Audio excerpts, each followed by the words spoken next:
கிறிஸ்துவுக்குள் பிரியமுள்ள சகோதர சகோதரிகளை, நம்முடைய பிதாவாகிய தேவனாலும் கர்த்தராகிய இயேசு கிறிஸ்துவினாலும் கிருபையும் சமாதானமும் உண்டாவதாக என்கிற அன்பின் வாழ்த்துக்களையும் வணக்கத்தையும் உங்கள் அனைவருக்கும் தெரிவித்துக் கொண்டு, தேவனுடைய மிகுந்த கிருபையினாலே இந்த நல்ல நாளிலே நாம் ஒன்று சேர தேவனுடைய மகா பரிசுத்தமான சகல பிரஸ்தாபத்தை பார்க்கலும் அவர் மகிமைப்படுத்தி வைத்தார். மேன்மை அருமையுமான அவருடைய வார்த்தைகளை தியானிக்கும்படியாக தேவன் கொடுத்த அந்த நல்ல வாய்ப்புக்காக அவருக்கும் அவருடைய குமாரருக்கும் மகிமை செலுத்திக் கொண்டு, அன்புக்குரிய சகோதர சகோதரிகளை, இன்னைக்கு நாம் வேதத்துல இருந்து ஒரு கதாபாத்திரம் தான் இன்னைக்கு நாம் பார்க்க இருக்கிறோம். இன்னைக்கு நாம் பார்க்க போகிற அந்த கதாபாத்திரத்தினுடைய பெயர் தேமா. யாருங்க தேமா? தோமா நம்ம எல்லாருக்கும் தெரியும். இயேசு கிறிஸ்துவினுடைய சீசர்கள் 12 பேர்ல ஒருத்தர், அப்போஸ்தலர்கள் ஒருத்தர் தோமா. இன்னைக்கு நாம் பார்க்க போகிறது தேமா. யார் இந்த தேமா அப்படிங்கும் போது, அப்போஸ்தலன் பவுலினுடைய உடன் ஊழியக்காரர். இவரை குறிச்சு ஒரு சாட்சி கொடுக்கணும் அப்படின்னு சொல்லி பாத்தீங்கன்னா, தன்னுடைய ஓட்டத்தை நன்றா ஆரம்பிச்சு மோசமா முடித்த ஒரு மனிதன். நல்லா கவனிங்க, தன்னுடைய ஓட்டத்தை நல்லா ஆரம்பிச்சு மோசமா தன்னுடைய ஓட்டத்தை முடித்த ஒரு மனிதன் தேமா.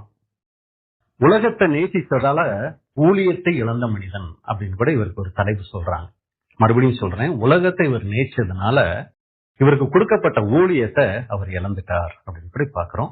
அப்ப அன்புக்குரிய சகோதர சகோதரிகளே, வேதகாமத்தில் நம்ம பொதுவா பார்க்கும்போது ஒரு சிலருடைய ஆவிக்குரிய வாழ்க்கை, அவங்களுடைய பூமிக்குரிய வாழ்க்கை கூட நீங்க எதை எடுத்தாலும் ஆரம்பம் பாத்தீங்கன்னா ரொம்ப அருமையா இருக்கும், ஆனா முடிவு பாத்தீங்கன்னா ரொம்ப மோசமா இருக்கும்.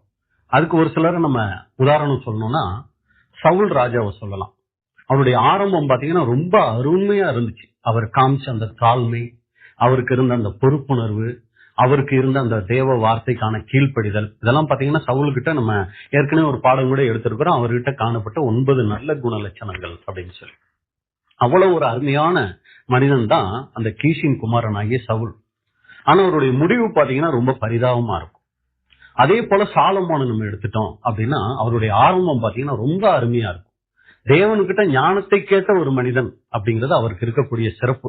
நீ என்ன கேட்டாலும் உனக்கு நான் செய்யறேன் அப்படின்னா, எனக்கு எதுவுமே வேணாம், ஞானம் வேணும்னு கேட்ட ஒரு அருமையான மனிதன். அவருடைய ஆரம்பம் அவ்வளவு ஒரு சிறப்பா இருக்கும். ஆனா அவருடைய முடிவு நீங்க பாத்தீங்கன்னா, அவரே தான் எழுதி வச்சாரு, ஒரு காரியத்தின் துவக்கத்தை பார்க்கிலும் அதன் முடிவு நல்லதுன்னு எழுதி வச்சவரே, அவருடைய முடிவு பாத்தீங்கன்னா ரொம்ப சோகமா போயிடுச்சு.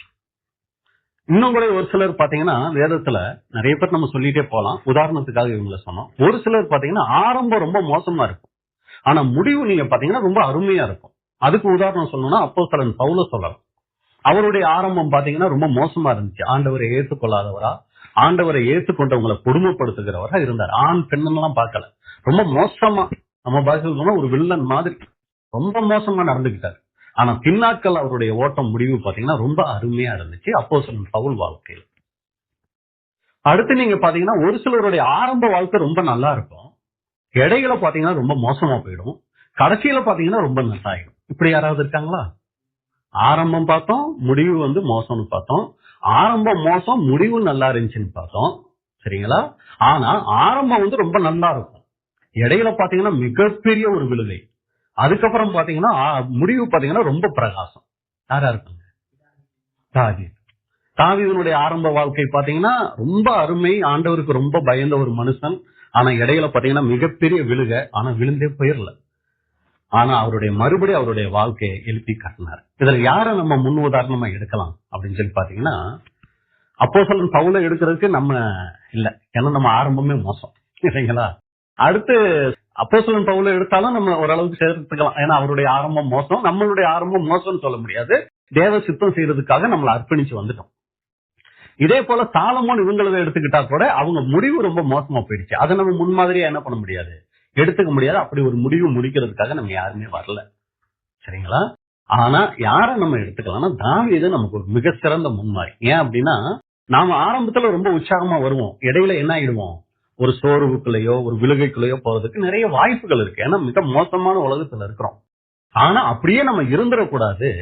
தேவனுடைய கிருபை இறக்கம் நமக்கு இருக்கு, நம்ம நம்முடைய வாழ்க்கையை மறுபடி மாற்றி அமைத்துக் கொள்ளலாம்ங்கிறதுக்கு ஒரு மிக சிறந்த முன்மாதிரியா யார் இருக்கானா, தாவீது அங்க இருக்கிறார். இன்னைக்கு நம்ம பார்க்க போறவருடைய வாழ்க்கை பாத்தீங்கன்னா, ஆரம்பம் ரொம்ப அருமை, ரொம்ப மகத்துவம் நிறைந்த ஒரு காரியமா இருந்துச்சு, ஆனா முடிவு நீங்க பாத்தீங்கன்னா ரொம்ப மோசமா அங்க முடிஞ்சுச்சு அப்படின்னு கூட பாக்குறோம், சரிங்களா? அப்ப வேதத்துல ஒரு சிலரை தேவன் நமக்கு முன்மாதிரிகளா வச்சிருக்கிறார், அவங்கள போல பின்பற்றுகிறதுக்கு. ஒரு சிலரை நமக்கு வச்சிருக்கிறார், எச்சரிக்கையா வச்சிருக்கிறாரு, இவங்கள மாதிரி நம்ம நடந்துடக்கூடாதுன்னு சொல்லி. அது போல நமக்கு ஒரு எச்சரிப்பு உண்டாக வைக்கப்பட்ட ஒரு மனிதர் யாருன்னு சொல்லி பாத்தீங்கன்னா இந்த தேமா. அப்ப இந்த தேமாவை குறிச்சு என்ன பிரதர் அப்படி ஒரு எச்சரிப்பு அப்படின்னு சொல்லி நம்ம பார்க்கும்போது நம்ம வசனம் வாசிக்கலாம். 2 தீமோத்தேயு 4ஆம் அதிகாரம் 10வது வசனம். 2 தீமோத்தேயு 4:10. ஏனென்றால் தேமா இப்பிரபஞ்சத்தின் மேல் ஆசை வைத்து என்னை விட்டு பிரிந்து தெசலோனிக்கே பட்டணத்துக்கு போய்விட்டான். கிரேஸ்கே கலாத்தியா நாட்டிற்கும் தீத்து தல்மாத்தியா நாட்டிற்கும் போய்விட்டார்கள். அப்ப அன்புக்குரிய சகோதர சகோதரிகளே, இந்த வசனத்துல எத்தனை நபர்களுடைய பெயர் பதிவு செய்யப்பட்டிருக்குங்க? 3 பேருடைய பெயர் பதிவு செய்யப்பட்டிருக்கு. ஒன்னு தேமா, இன்னொன்னு கிரெஸ்கே, 3வது தீத்து. இவங்க 3 பேருமே அப்போஸ்தலன் பவுலை விட்டு போயிருக்கிறாங்க. கிரெஸ்கே எங்க போயிருக்கிறாரு? கலாத்தியா நாட்டுக்கு போயிருக்கிறாரு. தீத்து எங்க போயிருக்கிறாரு? தல்மாத்தியா நாட்டுக்கு போயிருக்கிறார். சரிங்களா? தேமா எங்க போயிருக்கிறார் அப்படின்னு சொல்லி நீங்க பாத்தீங்கன்னா எங்க போயிருக்காருங்க? தெசலோனிக்கே போயிருக்கிறாரு. ஆனா பாருங்க, அவங்க 2 பேருக்கும் சொல்லாத ஒரு வார்த்தைய இங்க இந்த தேமாவுக்கு அப்போஸ்தலன் பவுல் அங்க பதிவு செய்யறாரு. இப்பிரபஞ்சத்தை என்ன பண்ணிட்டாரு அவரு? வாசிங்க மறுபடி. தேமா இப்பிரபஞ்சத்தின் மேல் ஆசை வைத்து என்னை விட்டு பிரிந்து தெசலோனிக்கே பட்டணத்துக்கு போய்விட்டான். பாத்தீங்களா? தேமா என்ன ஆயிட்டாருன்னா இப்பிரபஞ்சத்தின் மேல என்ன வச்சுட்டாரு? ஆசை வச்சு. மற்றவங்களும் போனாங்க இவரை விட்டு. ஆனா அவங்க போனதுக்கு பின்னாடி ஒரு சில ஊழியங்கள், நோக்கங்கள் இருந்துச்சு. ஆனா இங்க தேமா அப்போஸ்தலன் பவுலை விட்டு பிரிஞ்சு போனதுக்கு முக்கியமான ஒரு காரணம் என்னவாகி போச்சுன்னா, இப்பிரபஞ்சத்தின் மேல் ஆசை வைத்து என்னை விட்டு பிரிந்து போனான். இதை எழுதும் போது அப்போஸ்தலன் பவுல் எவ்வளவு ஒரு துக்கத்தோட அதை எழுதியிருப்பாரு அப்படிங்கறத யோசிக்கணும். ஏன்னா இவர் சாதாரண ஆள் கிடையாது. இந்த தேமா அவரை பத்தி தான் இன்னைக்கு நம்ம ஃபுல்லா பார்க்க போறோம். சரிங்களா? அப்படி தேமாவை பத்தி பாக்குற அளவுக்கு எத்தனை வசனம் பிரதர் இருக்கு அப்படின்னு சொல்லி கேட்டீங்கன்னா வெறும் 3 வசனம் தான் இருக்கு. இந்த 3 வசனத்தை வச்சுக்கிட்டு தான் நம்ம இன்னைக்கு தேமாவை குறிச்சு நம்ம ஃபுல்லா பார்க்க போறோம். அப்ப இந்த தேமா அவருடைய ஆரம்ப வாழ்க்கை நீங்க பாத்தீங்கன்னா ரொம்ப அர்ப்பணிப்பு உள்ள, தேவனுக்கு மிகவும் பயந்த, ஒரு பயபக்தி நிறைந்த ஒரு வாழ்க்கை தான் இந்த தேமாவுடைய ஒரு வாழ்க்கையா இருந்திருக்குது. சரிங்களா? இவர் ஆரம்பத்துல எப்படி இருந்தாருன்னா நல்ல ஒரு ஊழியக்காரரா, பவுலுக்கு ஒரு நல்ல உடன் ஊழியக்காரரா, சரிங்களா, இப்படித்தான் அவர் ஜீவிச்சிருக்கிறார். ஆனா கடைசி நாட்களை என்ன ஆயிடுச்சுன்னு சொல்லி பாத்தீங்கன்னா, பவுலோட இருந்தவரு உலகத்தை நேசிச்சு என்ன பண்ணிட்டாருன்னா பவுலை விட்டு பிரிஞ்சு அவர் தெசலோனிக்கேக்கு போயிட்டார் அப்படின்னு நம்ம பார்க்கணும். அப்ப இதை குறித்து சகோதரர் சொல்லும்போது ஏன் இதை நம்ம பார்க்கணும்? இந்த தேமாவுடைய வாழ்க்கையை நம்ம எதுக்கு பார்க்கணும் அப்படின்னு சொல்லி நம்ம பார்க்கும்போது, ஒரு தேவ பிள்ளையினுடைய வாழ்க்கையில இது போன்ற இந்த 3 நிலைகள் வரலாம். என்ன அந்த 3 நிலைகள்? ஆரம்பத்துல ரொம்ப நல்ல ஒரு ஆரம்பம், அடுத்து இடப்பட்ட காலத்துல ஒரு சோர்வு, அடுத்து முடிவுல நீங்க பாத்தீங்கன்னா தேவனை விட்டு விலகி போகக்கூடிய ஒரு சூழ்நிலை. அங்க தேமா பவுலை விட்டு மட்டும் வெளியே போகலைங்க. பவுலை விட்டு அவர் பிரிஞ்சு போனா அது ஒரு பெரிய விஷயமே கிடையாது. ஏன்னா மத்த 2 பேரும் கூட அப்படிதான் போயிருக்கிறாங்க. ஆனா பவுலை மட்டும் விட்டு போகல, தேவனை விட்டு இவர் என்ன இருக்கிறாரு? பிரிஞ்சு போயிட்டாரு. காரணம் என்னன்னா இந்த உலகத்தின் மேல அவருக்கு வந்துட்ட ஆசை. அப்ப இந்த காரியங்கள் நமக்கு இன்னைக்கு ஒரு மிகப்பெரிய பாடமா இருக்கு. நம்மளும் கூட இந்த ஆவிக்குரிய வாழ்க்கைய ரொம்ப உற்சாகமா, ரொம்ப பயபக்தியோட நம்ம ஆரம்பிச்சிருப்போம். இப்ப நம்மளுடைய நிலைமை என்ன? இப்ப நம்ம இருக்கிற நிலைமையே தொடர்ந்து போச்சுன்னா அது நமக்கு ஆசீர்வாதத்தை கொண்டு வருமா, இல்ல அது ஒரு மிகப்பெரிய தண்டனைய, அதாவது ஒரு சோகத்தை, ஒரு தவறான ஒரு முன்மாதிரியை நமக்கு கொண்டு வருமாங்கிறதான் சிந்திச்சு பார்க்கிற வகையில இன்னைக்கு இந்த தேமாவை குறிச்சு நம்ம பார்க்க இருக்கிறோம். அப்ப முதலாவது இந்த தேமாவினுடைய ஆரம்பம். இவர் ஆரம்பத்துல இந்த தேமா எப்படி இருந்தார் அப்படின்னு சொல்லி நம்ம பார்க்கும்போது, கொலோசியர் 4ஆம் அதிகாரம் 14வது வசனம். கொலோசியர் 4:14. பிரியமான வைத்தியனாகிய லூக்காவும் தேமாவும் உங்களுக்கு வாழ்த்துதல் சொல்லுகிறார்கள். அன்புக்குரிய சகோதரர்களே, நல்லா கவனிங்க. இந்த தேமாவை குறித்து சொல்லும் போது எப்படி சொல்றாருன்னா பிரியமான தேமான்னு சொல்றாரு. இது ஒரு 2-3 பேரோட பேரு சொல்லப்படுறாரு. அதுல விசேஷமா பாத்தீங்கன்னா 2 பேருடைய பெயர். பிரியமான வைத்தியன் லூக்கா, நமக்கு எல்லாருக்கும் தெரிஞ்சவர். லூக்கா சுவிசேஷத்தை எழுதினவர், அடுத்து அப்போஸ்தலர் நடபடிகளை எழுதினவர். இவர் ஒரு டாக்டர். சரிங்களா? அப்ப பிரியமான வைத்தியனாகிய லூக்காவும் தேமாவும் உங்களுக்கு வாழ்த்துதல் சொல்லுகிறார்கள் அப்படிங்கும் போது, ஆரம்பத்துல இந்த தேமா எப்படி இருந்திருக்கிறாருன்னா தேவனுக்கு பிரியமானவராகவும் அவருடைய ஊழியக்காரனாகிய அப்போஸ்தலன் பவுலுக்கு இவர் எப்படி இருந்திருக்கிறாருன்னா ஒரு பிரியமான ஒரு ஊழியக்காரரா தான் இந்த தேமா தன்னுடைய வாழ்க்கையை ஆரம்பிச்சிருக்கிறார். சரிங்களா? இந்த காரியத்தை சொல்லும் போது இதை யாருக்கு எழுதிக்காருன்னா கொலோசை பட்டணத்தாருக்கு இங்க அப்போஸ்தலன் பவுல் இதை நிருபமா எழுதியிருக்கிறார். இது கொலோசை பட்டணத்தார் மட்டும் படிக்க மாட்டாங்க, எல்லா சபைகளுக்கும் இந்த நிருபங்கள் போகும். ஏன்னா இன்னைக்கு நம்ம ஒவ்வொரு சபைக்கும் தனித்தனியா போய் நம்ம என்ன பண்ணலாம், தேவனுடைய வார்த்தையை பகிர்ந்துகிட்டு வரலாம். ஆனா அந்த நாட்கள் அதெல்லாம் ஈஸி இல்லைங்க, ரொம்ப ரொம்ப கஷ்டம். ஒரு ஊர்ல இருந்து இன்னொரு ஊருக்கு பிரயாணப்பட்டு போகணும்னா அவ்வளவு ஈஸி கிடையாது. ஒண்ணு சாலை மார்க்கம்ங்கிறது ரொம்ப அபூர்வம். அடுத்து நீங்க பாத்தீங்கன்னா கடல் மார்க்கம் தாங்க. அதுல போகும்போதே புயல், இந்த ஊருக்கு போகலாம்னு சொல்லி பழகு ஏறிட்டோம்னு வைங்க, புயல் வந்துருச்சுன்னு வைங்க, அது வேற ஊருக்கு கொண்டு போய் விடும். அப்ப இவங்க நினைச்ச மாதிரி எல்லாம் எதுவுமே அந்த பிரயாணம் சரியா இருக்காது. அதனால என்ன பண்ணுவாங்கன்னா, இவங்க ஒரு கடிதம் எழுதி அனுப்பிச்சாங்கன்னா அந்த கடிதத்தை வச்சு எல்லா சபைகளும் என்ன தெரியுங்களா பண்ணுவாங்க, அதுல இருக்கிற ஆலோசனைகளை படிச்சு அவங்க அந்த சபை காரியங்கள்ல அவங்க கீழ்படுகிறதுக்கும் ஆவிக்குரிய ஜீவத்துல வளர்றதுக்கும் அவங்க பிரயோஜனப்படுத்திக்குவாங்க. இப்ப இந்த கொலோசை பட்டணத்துக்கு இந்த அப்போஸ்தலன் பவுல் என்ன பண்றாருன்னா இந்த நிருபத்தை எழுதுறாரு. இந்த நிருபத்தை எழுதும் போது யாரு கூட இருக்கிறா? எல்லாம் இருக்கீங்களா? தேமா கூட இருக்கிறாரு. இப்ப பவுல் இதை எழுதும் போது நல்ல ஊழியம் செஞ்சுக்கிட்டு இருந்தாரா? எங்கேயாவது ஒரு இடத்துல ஊழியம் செஞ்சுக்கிட்டு இருக்கும்போது இந்த நிருபத்தை எழுதினாரா? இல்ல வேற எங்கேயாவது பிரயாணத்துல இருக்கும்போது இந்த நிருபத்தை எழுதினாரான்னு பாத்தீங்கன்னா அங்க எல்லாம் இருக்கும்போது எழுதலைங்க. எங்க இருந்தா தெரியுங்களா அவரு? இதே அந்த அதிகாரத்துல கொலோசியர் 4ஆம் அதிகாரம் 10வது வசனம் பாருங்க. கொலோசியர் 4:10. என்னோடு கூட காவலில் இருக்கிற அரிஸ்டருக்கு உங்களுக்கு வாழ்த்துதல் சொல்லுகிறான்.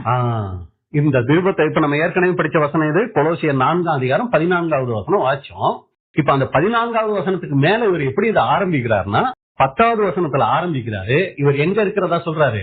என்னோட கூட காவலில் இருக்கிற, இதை இன்னொரு மொழிபெயர் போல பாத்தீங்கன்னா என்னுடைய சக கைதியான அரிஸ்டருக்கு, இவருடைய சக கைதி அப்படிங்கும் போது இவர் எல்லாருக்கும் வாழ்த்துதல் சொல்லி இவங்க எல்லாம் உங்களுக்கு வாழ்த்துதல் சொல்றாங்க சொல்லும் போது இதை எங்க இருந்து எழுதுறாருன்னா ஜெயில இருந்து எழுதுறாருங்க. சரிங்களா? பாருங்க 4:18 கூட வாசிங்க. கொலோசியர் 4ஆம் அதிகாரம் 18வது வசனம். பவுலாகிய நான் என் கையினால் எழுதி உங்களை வாழ்த்துகிறேன். நான் கட்டப்பட்டு இருக்கிறதை நினைத்துக் கொள்ளுங்கள், கிருபை உங்களோடு இருப்பதாக. அதெல்லா எப்படி எழுதி முடிக்கிறாரு? நான் கட்டப்பட்டு இருக்கிறதை நினைத்துக் கொள்ளுங்கள். அது என்ன பிரதர், கை காலம் கட்டி இருந்தாங்களான்னா அந்த அர்த்தத்துல சொல்லப்படலைங்க. நான் கைதியாக இருக்கிறேன் என்பதை எப்போதும் ஞாபகத்தில் வைத்துக் கொள்ளுங்கள். அப்ப அப்போஸ்தலன் பவுல் சுவிசேஷம் சொன்னது நிமித்தம் இப்ப சிறைச்சாலையில இருக்கிறாரு. இப்ப இந்த சிறைச்சாலையில உடன் ஊழியக்காரரா கூடவே இருக்கிற சகோதரர்கள் கொஞ்சம் பேர் இருக்காங்க. அதுல கூட இருந்தவர் யார் தெரியுங்களா? இந்த தேமா. பவுலுக்கு ஒரு ஆபத்து வந்துருச்சுன்னு உடனே பிரிஞ்சாலும் ஓடிடலைங்க. பவுலோட கூடவே இருந்து ஊழியம் செஞ்சுக்கிட்டு இருந்தாரு இந்த தேமா. இப்ப பவுலுக்கு ஒரு ஆபத்து வந்துருச்சு, பவுலை பிடிச்சி சிறையில போடுறாங்க. அந்த நேரத்திலையும் கூடவே பவுலோட சிறைக்கு போனவர் யாருன்னு சொல்லி பாத்தீங்கன்னா இந்த தேமா. அப்ப அப்போஸ்தலன் பவுல் இங்க சிறையில இருக்கிறாரு. இவரோட சிறையில இருந்த ஒரு முக்கியமான ஒரு நபர் சக கைதி அப்படின்னு சொன்னோம்னா அது இந்த தேமா. பாருங்க இன்னொரு வசனம் கூட சொல்றாரு. பிலேமோன் 1ஆம் அதிகாரம் 24வது வசனம். பிலேமோன் 24. என் உடன் வேலையாட்கள் ஆகிய மார்க்குவும் அரிஸ்டருக்கும் தேமாவும் லூக்காவும் உமக்கு வாழ்த்துதல் சொல்கிறார்கள். பாருங்க இங்கேயும் கூட அதே வாழ்த்துதல் சொல்றாரு. என் உடன் வேலையாட்களாகிய மார்க்குவும் அரிஸ்டருக்கும் தேமாவும் லூக்காவும் உமக்கு வாழ்த்துதல் சொல்லுகிறார்கள். இதை இதை பிலேமோனுக்கு எழுதுன்னு நிருபம். இதை எழுதும் போது அப்போஸ்தலன் பவுல் எங்க இருந்து எழுதிட்டாரு அப்படின்னா 1 பிலேமோன் 23 வாசிங்க. கிறிஸ்து இயேசுவின் நிமித்தம் என்னோடு கூட காவலில் வைக்கப்பட்டிருக்கிற எப்பாத்ராவும். பாத்தீங்களா, என்னோடு காவலில் இருக்கிற இன்னொரு மொழிபெயர்ப்பு பாத்தீங்கன்னா கிறிஸ்து இயேசுவின் நிமித்தம் என்னோடு கூட காவலில் வைக்கப்பட்டிருக்கிற எப்பாத்ரா. அப்ப இதையும் கூட நீங்க என்னன்னு எடுத்துக்கிட்டீங்கன்னா ஜெயில இருக்கும்போது. அப்ப அன்புக்குரிய சகோதர சகோதரிகளே, இங்கேயும் கூட யாரு கூட இருக்கிறா? தேமா அப்போஸ்தலன் பவுலோட கூட இருக்கிறார். அப்ப ஆரம்பம், இந்த தேமாவினுடைய ஆரம்பம் நீங்க பாத்தீங்கன்னா ரொம்ப அருமையா இருந்துச்சு. அப்போஸ்தலன் பவுல் நிருபம் எழுதும் போது கூட எல்லாம் இருக்கிறாங்க இல்லைங்களா, அவங்களும் சொல்றாங்க, பிரதர் நாங்களும் அவங்களை கேட்டதா கொஞ்சம் சொல்லுங்க, நாங்களும் அவங்களை கேட்டதா சொல்லுங்க, ஏன்னா நாங்களும் உங்க கூட அந்த சபைக்கு வந்திருக்கோம்ல, அந்த சபையில இருக்கிற எல்லாரும் பாத்துருக்காங்கல்ல, நாங்களும் விசாரிச்சதா சொல்லுங்க அப்படின்னு சொல்லும் போது இவங்க என்ன பண்றாங்க அப்படின்னு சொல்லி பாத்தீங்கன்னா இவங்க உங்க பேரை, எல்லாருடைய பேருல முக்கியமாய் பவுலுக்கு ரொம்ப பிரியமா இருக்கிற, தேவனுக்கு பிரியமா இருக்கிற அந்த சகோதரருடைய பேர்களை குறிப்பிட்டு என்ன பண்றாருன்னா இவங்களும் அவங்களை கேட்டதா சொல்றாங்க, இவங்க உங்களுக்கு வாழ்த்துதல் சொல்றாங்க அப்படின்னு சொல்லி என்ன பண்றாருன்னா அங்க பதிவு பண்றதை நம்ம பாக்குறோம். அப்ப இதுதான் அன்புக்குரிய சகோதர சகோதரிகளே தேமாவினுடைய ஆரம்பம். அவர் ஆரம்பத்திலேயே ஒரு கெட்டு போனவரோ தேவனை விட்டு பின்வாங்கினவரோ இல்ல. அவருடைய ஆரம்பம் நீங்க பாத்தீங்கன்னா அவர் பவுலோடு கூட இருந்தாரு. தேவனுடைய ஊழியத்துக்காக கட்டப்பட்டவராய், சிறைவாசம் அனுபவிக்கிறவரா, இந்த தேமா இருந்தாரு. அப்ப இந்த 2 வசனங்கள்ல இருந்து தேமா கிட்ட இருக்கிற நல்ல குணங்கள் என்ன அப்படிங்கறத முதலாவது நம்ம பார்க்கலாம்.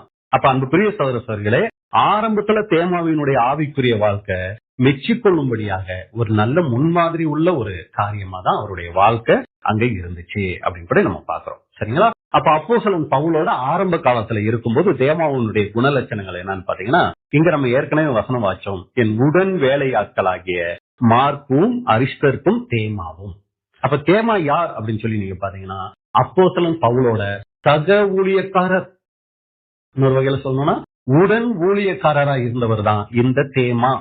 சரிங்களா? அப்ப அன்புக்குரிய சகோதரர்களே, இப்படி ஒருத்தர் இருக்கணும்னா அப்போஸ்தலன் பவுல் கூட அவ்வளவு சீக்கிரம் யாரும் இப்படி இருந்துட முடியாதுங்க. அவர் ரொம்ப ஸ்ட்ரிக்ட். சரிங்களா? யாராவது கொஞ்சம் ஒரு மாதிரி இருந்தாங்கன்னு வைங்களே, இங்க என்ன விட்டு போயிடு, என் கூட இருக்க வேணாம்னு சொல்லிடுவாரு.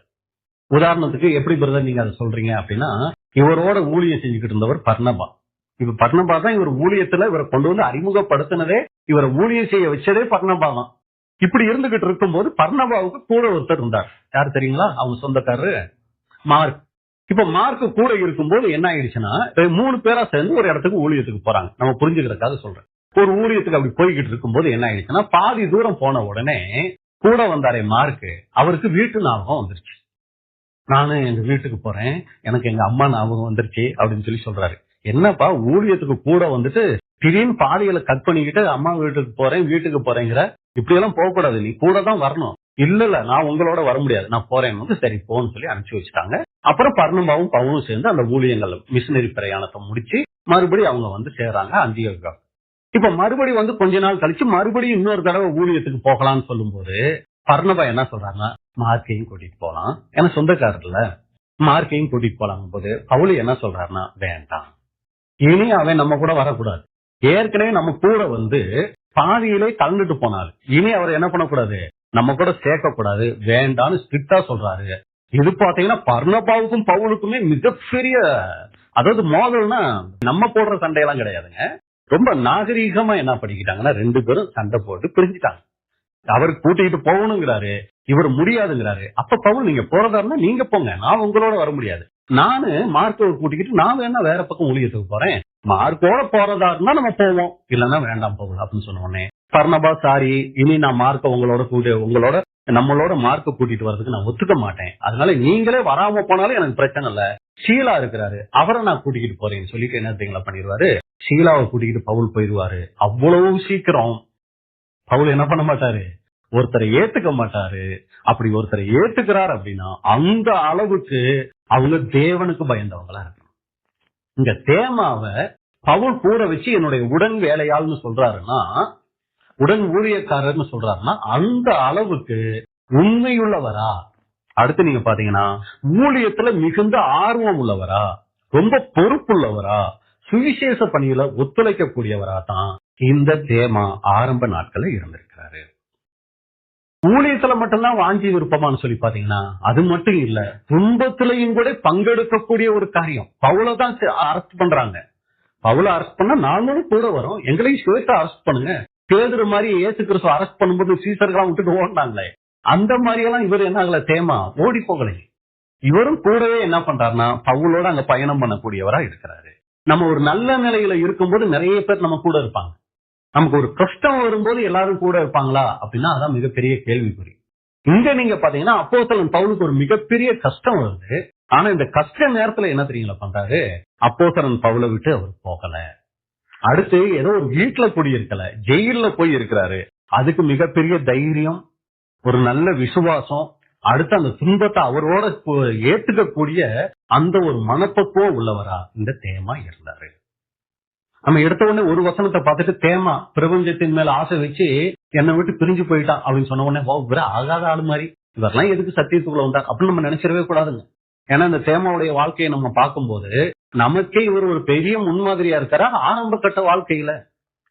அப்ப உண்மையுள்ளவரா உடன் ஊழியரா இருந்திருக்கிறாரு, துன்ப நேரத்துல விட்டு போகாதவரா இருந்திருக்கிறாரு. அடுத்து நீங்க பாத்தீங்கன்னா அப்போஸ்தலர் பவுலினுடைய நம்பிக்கையை பெற்றவரா இருந்திருக்கிறாரு. அதான் நம்ம முன்னாடி சொன்னோம், அவ்வளவு சீக்கிரம் அப்போஸ்தலன் பவுலினுடைய நம்பிக்கையை யாரும் பெற்றுக்க முடியாது. அவரோட ஊழியம் செய்யணும்னா ரொம்ப கஷ்டம், அவ்வளவு ஸ்ட்ரிக்டா இருப்பாரு அவர். அப்ப அவரோட இவர் கூட இருக்கிறார் அப்படின்னு சொல்லி பாத்தீங்கன்னா அந்த அளவுக்கு இவர் என்னன்னா இந்த அப்போஸ்தலன் பவுலினுடைய நம்பிக்கைக்கு உரியவரா இருந்திருக்கிறாரு. அடுத்து நீங்க பாத்தீங்கன்னா அந்த ஊழியத்துல அவருக்கு இருந்துட்ட அர்ப்பணிப்பு. ஏன்னா ஆரம்பத்துல கொஞ்ச நாள் இருந்துட்டு போனவர் இல்ல இவரு. உலக வாழ்க்கையில இவருக்கு ரொம்ப ஈடுபாடு ஆரம்பத்துல இருந்திருந்தா இவர் இந்த பவுலினுடைய சேர்ந்து அந்த ஊழியத்துக்கு வந்திருக்க மாட்டார். ஆரம்பத்துல உலகத்தை இவரும் வெறுத்தவர் தான். தேவ சித்தம் தான் நான் செய்யணும்னு சொல்லி வந்தவர் தான் இந்த தேமா. இப்படி ரொம்ப உற்சாகமா வந்தவர் தான். தொடர்ந்து பவுலோட பிரயாணம் பண்ணிக்கிட்டு இருந்தவர் தான். அப்ப இதுல இருந்து நம்ம பார்க்கும்போது ஊழியத்துல நல்ல ஆர்வம், தேவனுடைய காரியத்துக்காக நேரத்தை ஒதுக்கினவர், வாழ்க்கையை அர்ப்பணிச்சவர், அர்ப்பணிப்போட தன்னுடைய வாழ்க்கையை ஆரம்பிச்சவர், உலக காரியங்கள்ல எந்த ஈடுபாடும் இல்லாதவரா தான் இந்த தேமா தன்னுடைய ஆவிக்குரிய வாழ்க்கையை ஆரம்பிச்சிருக்கிறாரு. மறுபடியும் சொல்றேன் பாருங்க, ஒரு உண்மையுள்ளவரா, துன்ப காலத்துல உடன் இருக்கிறவரா, நம்பிக்கைக்கு உரியவரா, உலக ஆசைகளை எல்லாம் ஜெயிச்சு தேவ சித்தம் செய்ய வந்தவரா தான் இந்த தேமா இருந்திருக்கிறாரு. அது மட்டும் இல்லைங்க, யாரு கூட இவருக்கு ஐக்கியம் இருந்துச்சு அப்படின்னு சொல்லி பாத்தீங்கன்னா, இங்க பவுலோட ஒரு நாளும் இன்னொரு நாள் வேற யாராவது உலகத்தாரோட ஒரு நாள் இவர் செலவு பண்ணாரான்னு பாத்தீங்கன்னா, இவர் கூட இருந்த ஆளுங்க எல்லாருமே ரொம்ப பயபக்திக்கு உரிய ஆளுங்க. ஏன்னா அந்த லிஸ்ட்ல அவர் யார் யாரையாவது சொல்றாரு, பவுல் என்னுடைய உடன் அப்படிங்கும்போது பவுலோட கூடவே இருந்திருக்கிறார். அடுத்து இன்னொருத்தருடைய பேர் சொல்றாரு லூக்கா. லூக்கா சாதாரண ஆளா? ஒரு டாக்டர். அது மட்டும் இல்லைங்க, சுவிசேஷம் எழுதினவரு, அப்போஸ்தலர் பவுலோட கடைசி வரைக்கும் பிரயாணத்துல இருந்தவர். அவரும் மிகப்பெரிய ஒரு நல்ல ஊழியக்காரர். அப்போஸ்தலன் இல்ல அவர், லூக்கா, அவ்வளவுதான். மிகப்பெரிய ஊழியக்காரர் இந்த லூக்கா. அவரோட ஐக்கியத்துல இருந்திருக்கிறாரு. அடுத்து நீங்க பாத்தீங்கன்னா மார்க்கு. இவர் எங்க பிரதர் வந்தாரு? அப்பவே கழட்டி விட்ட ஆளாச்சு. இந்த மார்க்கு சுவிசேஷத்தை எழுதினவர் தான் இந்த மார்க்கு. இவர் எங்க வந்து சேர்ந்தாரு அப்படின்னு சொல்லி பாத்தீங்கன்னா, இனி அவரை சேர்த்துக்கவே கூடாதுன்னு சொல்லி பவுல் போனார் இல்லைங்களா, அதோட மார்க்கு போயான்ட்டுலாம் போயிடலைங்க. அவருக்கு பின்னாடி ரொம்ப வேதனைப்பட்டிருக்கிறாரு. அப்போஸ்தலன் பவுலை நான் மிஸ் பண்றேன்னு சொல்லி. இப்ப என்ன தெரியுங்களா பண்ணிட்டாரு, பின்னாட்கள்ல வந்து பவுலோட சேர்ந்து என்னை மன்னிச்சிருங்க, நான் தெரியாம நான் அந்த மாதிரி பண்ணிட்டேன், இனி நான் அப்படி போக மாட்டேன்னு சொல்லி என்ன தெரியுங்களா இருக்கிறாரு, பவுலோடையே இருந்து பவுலோடையே ஊழியம் செஞ்சு பவுலோடையே சிறைக்கு போற அளவுக்கு என்ன இருக்கிறார் மார்க்கு. பின்னாடி திரும்பி இருக்கிறாரு. அப்ப திருந்தப்பட்ட ஒருத்தர் என்ன சொல்லியிருப்பாரு, தப்பு பண்ணிட்டேன் தேமா. கொஞ்ச நாள் இவங்களோட அந்தியோகியோட இருந்து அந்த மிஷனரி பிரயாணம் போனா, நானு பர்னபா பவுல் 3 பேரும் போனோமா, இடையில எனக்கு திடீர்னு வீட்டு ஞாபகம் வந்துருச்சு, அதனால நான் திரும்பி வந்துட்டேன். ஆனா வந்த பின்னாடி மனசு குத்துச்சு பாருங்க, அவ்வளவு வேதனை ஆயிடுச்சு. அதனாலதான் மறுபடியும் வந்து பவுலோடய சேர்ந்து பாருங்க, உங்களோட ஜெயிலுக்கு வந்துட்டு பாருங்க. இப்பதான் மனசு நிம்மதியா இருக்கு. இந்த உலகத்தை விட இந்த இதுதான் சிறைவாசம் தான் எனக்கு ரொம்ப சந்தோஷமா இருக்குன்னு சொல்லி என்ன தெரியுங்களா பண்ணி இருக்கிறாரு. அங்க ஒரு சாட்சியா இருந்திருக்கிறாரு. தேமா இதை கேட்டிருப்பாரா, கேட்டிருக்க மாட்டாரா? ஓ, அப்ப இந்த இதெல்லாம் விட்டு நம்ம பிரிஞ்சு போனோம்னா பின்னாடி நமக்கு நிம்மதியே இருக்காதுல்ல அப்படிங்கிறது நல்லாவே தேமாவுக்கு நல்லா தெரிஞ்சிருந்தது. இதத்தான் அன்புக்குரிய சகோதரர்களை நாம ரொம்ப கவனிக்கணும். அப்ப இவர் கூட இருந்த ஆளுங்கள்லாம் யார் அப்படின்னு சொல்லி பாத்தீங்கன்னா, சாதாரண ஆட்கள் இல்ல. ஏதோ உலகத்துல பாதி வாழ்க்கை வாழ்ந்துகிட்டு ஆவிக்குரிய ஜீவத்துல நடிச்சுக்கிட்டு இருக்கிற ஆளுங்கெல்லாம் கிடையாதுங்க. இவங்க முழுக்க முழுக்க தேவனுக்கு அர்ப்பணிச்சவங்க தான் இந்த லூக்கா, மார்க்கு. இன்னொருத்தர் பொறுத்தார், பேர் பார்த்தோமே, அரிஸ்தருக்கு. இவர் யாரு தெரியுங்களா? அரிஸ்தருக்கு. இவரை பத்தி நீங்க அப்போஸ்தலர் நடவடிக்கைகள் 19ஆம் அதிகாரத்தில் நீங்க பாத்தீங்கன்னா, எபேசு பட்டணத்துல பவுல் ஊழியத்துக்கு போவாரு. எல்லாருக்கும் நான் சொல்றதெல்லாம் புரியுது இல்லைங்களா?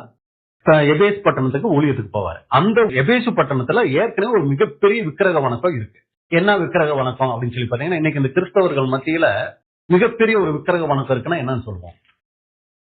எந்த ஊருன்னா நல்லா சொல்லுவோம், வேளாங்கண்ணின்னு சொல்லுவாங்களா? இதே மாதிரி எபேசு பட்டணத்துல ஒரு வேளாங்கண்ணி அப்படின்னு வச்சுக்கோங்க. அதுக்கு பேர் என்னன்னா டயானான்னு ஒரு கோவில்.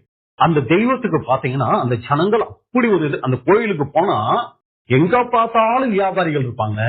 எல்லா கடையிலும் முக்கியமான ஒரு பொருள் விற்பனைக்கு இருக்கும். என்ன தெரியுங்களா? அந்த தீனாளுடைய குட்டி சிலை. இதை வச்சு என்ன பண்ணிக்கிட்டு இருக்காங்கன்னா பயங்கர பிசினஸ். வர்றவங்க எல்லாரும் எதை வாங்குறாங்களோ இல்லையோ, வீட்டுக்கு ஒவ்வொருத்தரும் வீட்டுக்கு ஒரு குட்டி சிலையை வாங்கிட்டு போயிடுவாங்க. சரிங்களா? இப்படிதான் இருந்துச்சு அந்த எபேசு பட்டணம். இப்ப பவுல் போய் பாக்குறாரு, தேசமே விக்கிரகத்துல நிறைஞ்சு போயிருக்கு. அப்ப இவர் போய் பிரசங்கம் பண்றாரு, இதெல்லாம் மாய, இதெல்லாம் தெய்வமே இல்ல, இதெல்லாம் நீங்க வணங்காதீங்கன்னு சொன்ன உடனே இப்ப என்ன ஆயிடுச்சு தெரியுங்களா? ஜனங்கள் எல்லாரும் அந்த விக்கிரகத்தை தூக்கி போட ஆரம்பிச்சிட்டாங்க. இப்ப விக்கிரக வணக்கம் குறைஞ்சு போகுது, சிலைகள் விக்கிறது கம்மி ஆயிடுச்சு. இந்த மாசம் 50 சிலையை கொண்டு போய் கொடுத்தா 100 கொண்டு வாங்க, 15 நாளையே தீர்ந்து போச்சுன்னு சொன்னாலு அப்படியே இருக்கு, ஒரு சிலை விக்கல. சரியா? அதனால எங்களுக்கு வேண்டாம், ஆர்டரே வேண்டாம் அப்படின்ட்டாங்க. இப்ப யாருக்கு அதுக்கு பாதிப்பு வந்துச்சு தெரியுங்களா? அத சிலையை செஞ்சுக்கிட்டு இருந்த அந்த ஆளுக்கு மிகப்பெரிய பாதிப்பு வந்துருச்சு. இப்ப நம்ம சிலையை விக்கிறத தடுக்கிறான்னு சொன்னா ஜனங்கள் எல்லாரும் நல்ல விஷயம் தானேன்னு சொல்லிடுவாங்க. அதனால என்ன சொல்ல வந்துட்டாருன்னா அந்த ஆளு, அவர் பேரெல்லாம் நம்ம பின்னாடி பார்க்கலாம், என்ன சொல்ல வந்துட்டாரு அப்படின்னு சொல்லி பாத்தீங்கன்னா தீமன் தெரியும் நினைக்கிறேன் அவர் பேரு. பாருங்க, நம்ம தெய்வத்தை தெய்வமே இல்லைன்னு சொல்றான். இவர் மத ரீதியா அந்த பிரச்சனையை கொண்டு போய் நம்ம தெய்வத்தை இல்லைன்னு சொல்றாங்க அப்படின்னு சொன்ன உடனே ஆளுங்களுக்கு என்ன ஆயிடுச்சுன்னா மத வெறிய உண்டாக்கிட்டாரு. நம்ம வேணா அந்த வசனத்தை வாசிக்கலாம். அப்போஸ்தலர் 19ஆம் அதிகாரம் 17 வாசிங்க. இது எபேசுவிலே குடியிருந்த யூத கிரேக்கர் அனைவருக்கும் தெரிய வந்த போது அவர்கள் எல்லாரும் பயமடைந்தார்கள். கர்த்தராகிய இயேசுவின் நாமம் மகிமைப்பட்டது. அப்ப பாத்தீங்கன்னா இங்க அப்போஸ்தலன் பவுல் மூலமா தேவன் அநேக காரியங்களை செய்ய ஆரம்பிச்ச உடனே ஜனங்கள் எல்லாரும் விக்கிரகங்களை விட ஆரம்பிச்சிட்டாங்க. ஆண்டவராகிய இயேசு கிறிஸ்துனுடைய நாமம் என்ன ஆகுதுன்னா மகிமைப்பட ஆரம்பிச்சிருச்சு. இப்ப என்ன நடக்குது அப்படின்னு சொல்லி நீங்க பாத்தீங்கன்னா 23 வாசி. அக்காலத்திலே இந்த மார்க்கத்தை குறித்து பெரிய கலகம் உண்டாயிற்று. எப்படி என்றால், தேமேத்திரியு என்னும் பேர் கொண்ட ஒரு தட்டான் தியானாலின் கோவிலை போல வெள்ளியினால் சிறிய கோயில்களை செய்து தொழிலாளிகளுக்கு மிகுந்த ஆதாயம் வருவித்துக் கொண்டிருந்தார். நல்ல கவனி அன்புக்குரிய சகோதர சகோதரிகளே. எப்படி என்றால், தெமேந்திரியு என்னும் பேர் கொண்ட ஒரு தட்டான், சரிங்களா, சிப்பாசாரி, தியானாலின் கோவிலை போல வெள்ளியினால் சிறிய நான் சிலைன்னு சொல்லிட்டேன், கோயில, சரிங்களா, என்ன பண்ணிருக்கிறாரு, சின்ன சின்னதா செஞ்சு தொழிலாளிகளுக்கு மிகுந்த ஆதாயம் வருவித்துக் கொண்டிருந்தான். இவர்களையும் இப்படிப்பட்ட தொழில் செய்கிற மற்ற வேலையாட்களையும் அவன் கூடி வர செய்து, மனுஷர்களே, இந்த தொழிலினாலே நமக்கு நல்ல பிழைப்பு உண்டாயிருக்கிறது என்று அறிவீர்கள். இதனாலதான் நமக்கு பிசினஸே நடந்துட்டு இருக்குது. இப்படி இருக்க கைகளினால் செய்யப்பட்ட தேவர்கள் அல்லவென்று இந்த பவுல் என்பவன் சொல்லி எபேசுவிலே மாத்திரமல்ல, கொஞ்சம் குறைய ஆசியா எங்கும் அநேக ஜனங்களுக்கு போதித்து அவர்களை வசப்படுத்தி கொண்டான் என்று நீங்கள் கண்டும் கேட்டும் இருக்கிறீர்கள். தெய்வ வணக்கம் போயிடுச்சேங்கிறது இப்ப பிரச்சனை கிடையாது. என்ன பிரச்சனை? பிசினஸ் இல்லாம போயிடுச்சேங்கிறது பிரச்சனை. அப்ப பாருங்க, இன்னைக்கு எல்லாமே எந்த மைண்ட்ல தான் இருக்கு? எல்லா இடத்துலயும் பிசினஸ் மைண்ட் தான் இருக்குதுங்கிறத பாக்குறோம், சரிங்களா. அவர்கள் இதை கேட்ட போது கோபத்தால் நிறைந்து எபேசியருடைய தியானாலே பெரியவள் என்று சத்தமிட்டார்கள். இப்ப எல்லாருக்கும் யார் இந்த தப்பு செஞ்சதுன்னா, இந்த ஒரு சாமியார் வந்திருக்கான் பவுல்னு சொல்லி, அவன் தான் நம்ம தேசத்தையே கெடுத்துக்கிட்டு இருக்கான். உடனே எங்க அவன் இருக்கான் அப்படின்னு சொல்லி என்ன பண்ணிட்டாங்கன்னா அந்த வீடை தேடி போயிட்டாங்க. இப்ப அந்த வீட்டுக்கு போன உடனே அந்த பெரிய சகோதரர்களே, பவுல் அந்த நேரம் பார்த்து மிஷிங், அவர் என்ன ஆயிட்டாரு, எங்கேயோ வெளியில எங்கேயோ போயிருக்கிறாரு. வீட்டுல இருந்த முக்கியமான ஆள் யாரு தெரியுங்களா? எதுக்காக இதை பாத்துக்கிட்டு இருக்கோம்? அரிஸ்டருக்கு யாருங்கிறத பாத்துக்கிட்டு இருக்கோம். இப்ப இது ஜெயிலுக்கு போறதுக்கு முன்னாடி இப்ப ஒரு ஊழியம் செஞ்சுக்கிட்டு இருக்கும் போது இப்ப அந்த வீட்டுக்கு போயிட்டாங்க. 28-29 வாசிங்க. அவர்கள் இதை கேட்டு கோபத்தால் நிறைந்து எபேசியருடைய தியானாலே பெரியவள் என்று சத்தமிட்டார்கள். பட்டணம் முழுவதும் கலகத்தினால் நிறைந்தது. பவுலுக்கு வழித்துணையாய் வந்த மக்கெதோனியர் ஆகிய காயுவையும் அரிஸ்டருக்கையும் அவர்கள் இழுத்துக் கொண்டு ஒருமனப்பட்டு அரங்கசாலைக்கு பாய்ந்தோடினார்கள். இப்ப புடிச்சு என்ன பண்ணிட்டாங்க, போறாங்க. பவுல் இல்ல, ஆனா 2 பேர் இருக்கிறாங்க. ஒருத்தர் யாரு, அரிஸ்டருக்கு, இன்னொருத்தர் யாருன்னு பாத்தீங்கன்னா காயு. 2 பேரையும் புடிச்சு வாங்க பிரதர் அப்படின்னா கூட்டிட்டு போயிருப்பாங்க. அடிச்சு தரன்னு இழுத்துக்கிட்டு போயிருப்பாங்க. எங்க இழுத்துக்கிட்டு போனாங்க தெரியுங்களா? அரங்கசாலை. அது என்ன பிரதர் அரங்கசாலை, ஏதோ சினிமா தியேட்டர் மாதிரி இருக்கு, அங்க கூட்டிட்டு போனாங்களான்னு பாத்தீங்கன்னா அப்படி இல்லைங்க. அரங்கசாலைங்கிறது கிரவுண்ட் மாதிரி, எப்படி தெரியுங்களா, சுத்திலும் பார்வையாளர்கள் உட்கார்ற மாதிரி இருக்கும். நடுவுல எப்படி இருக்கும் தெரியுங்களா, அந்த ஒரு விளையாடுற இடம் இருக்கும், சரிங்களா. ஆனா சுத்திலும் எப்படி இருக்கும், கிரிக்கெட் மைதானம் மாதிரி வச்சுக்கோங்களேன். நடுவுல விளையாடுற மாதிரி இருக்கும். ஆனா அந்த அரங்கசாலைக்குள்ள விளையாட்டு நடக்காது. என்ன தெரியுங்களா பண்ணுவாங்க, மிருகங்களை, வெறி பிடிச்ச சிங்கம் மாதிரி மிருகங்களை என்ன தெரியுங்களா பண்ணுவாங்க, வெளியே விடுவாங்க. அந்த நடுவுல தப்பு செஞ்சாலும் விட்டுருவாங்க. இந்த மிருகங்களை என்ன தெரியுங்களா பண்ணும், கடிச்சு கொதறி சாகடிக்கிறத ரசிச்சு பார்ப்பாங்க சுத்திலும் உட்காந்து. இதுக்கு பேர் தான் அரங்கசாலை. இந்த மாதிரி ஒரு இடத்துக்கு இப்ப யாரை இழுத்துக்கிட்டு போறாங்க, அரிஸ்டருக்கையும் காயுவையும் இழுத்துக்கிட்டு போறாங்க.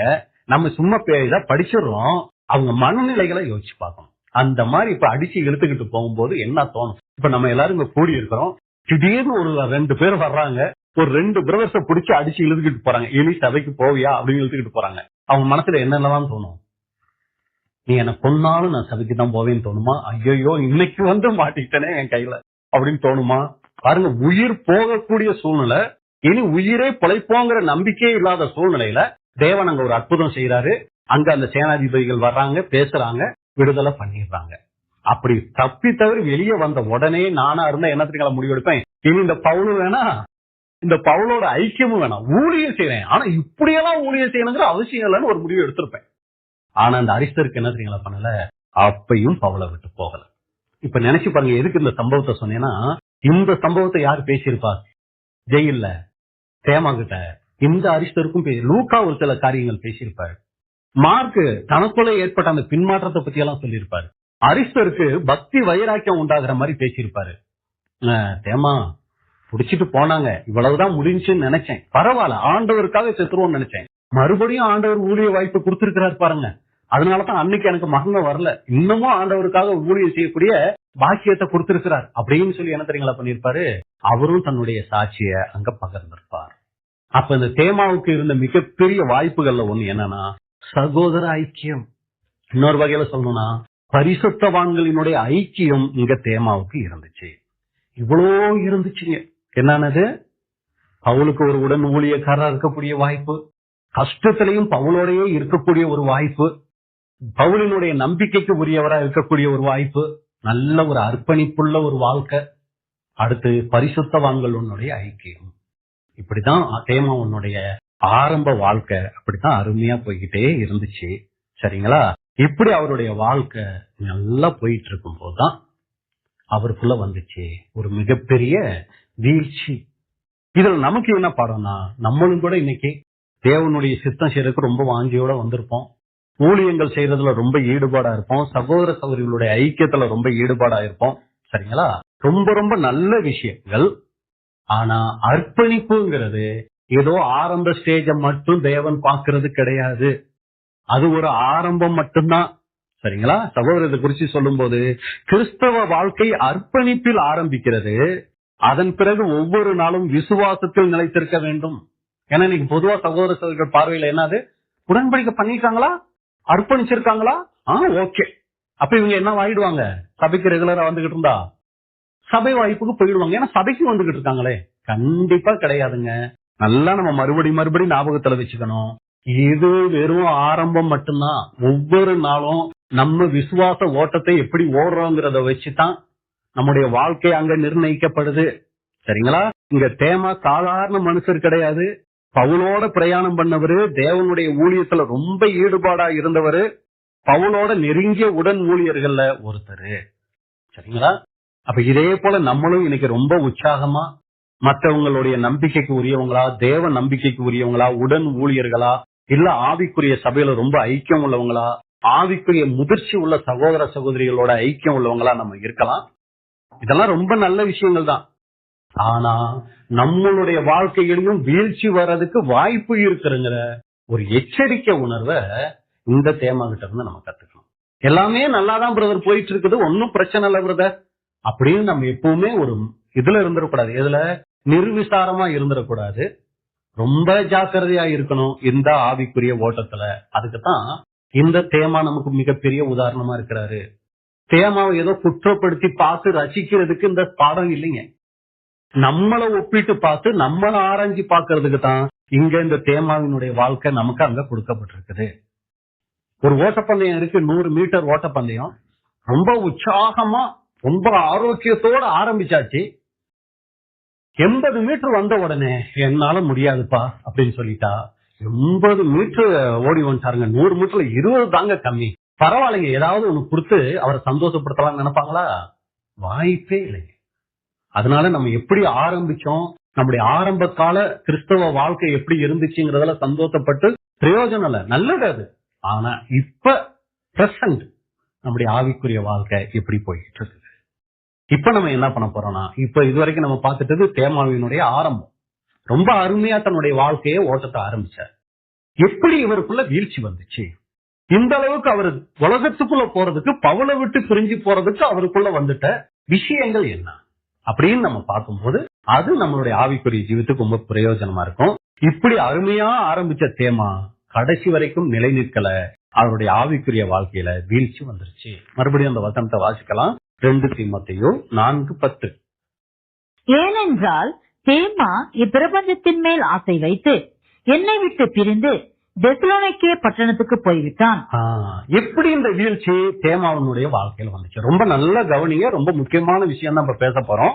எப்படி இவருடைய வாழ்க்கையில அந்த வீழ்ச்சி வந்துருச்சுன்னா, அந்த பிரிய சகோதரர்களே, ஒருத்தருடைய வாழ்க்கையில ஆவிக்குரிய வாழ்க்கையில வீழ்ச்சிங்கிறது ஒரே நாள்ல வந்துடாது. நல்லா கவனிக்கணும். ஒரே நாள்ல வந்துடாது, ஒரே நாள்ல ஏற்பட்டுறது இல்ல. இது மெதுவா மெதுவா கொஞ்சம் கொஞ்சமா தான் வீழ்ச்சி வரும். அதுக்கு முக்கியமான காரணம் என்னன்னா, சின்ன சின்ன சமரசங்கள்.